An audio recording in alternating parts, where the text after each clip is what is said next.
ভাই আপনি সারাদিন কি করে কাটান? এই তো ঘুমাই, ঘুম থেকে উঠে আবার শুয়ে থাকি, আধা শোয়া হয় আবার শুয়ে থাকি, হেলান দিয়ে শুয়ে থাকি, আবার বসে বসে শুয়ে থাকি, পায়ের উপর পা তুলতে শুয়ে থাকি, চিত হয়ে শুয়ে থাকি, কাত হয়ে শুয়ে থাকি, তারপর আবার সিট পাটাং হয়ে শুয়ে থাকি, তারপর মিচে মোবাইল টিভি, তারপর মিচে টিভি দেখি, তারপর উঠে বসি এবং তারপর আবার শুয়ে থাকি, যাকে বলে সারাদিন হাড় ভাঙা বিশ্রাম।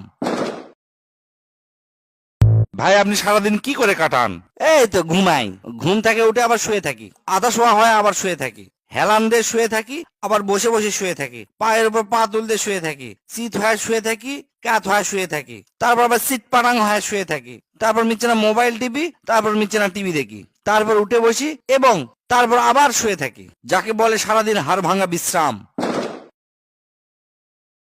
ভাই আপনি সারাদিন কি করে কাটান? এই তো ঘুমাই, ঘুম থেকে উঠে আবার শুয়ে থাকি, আধা শোয়া হয় আবার শুয়ে থাকি, হেলান দিয়ে শুয়ে থাকি, আবার বসে বসে শুয়ে থাকি, পায়ের উপর পা তুলতে শুয়ে থাকি, চিত হয়ে শুয়ে থাকি, কাত হয়ে শুয়ে থাকি, তারপর আবার সিট পাটাং হয়ে শুয়ে থাকি, তারপর মিচে মোবাইল টিভি, তারপর মিচে টিভি দেখি, তারপর উঠে বসি এবং তারপর আবার শুয়ে থাকি, যাকে বলে সারাদিন হাড় ভাঙা বিশ্রাম।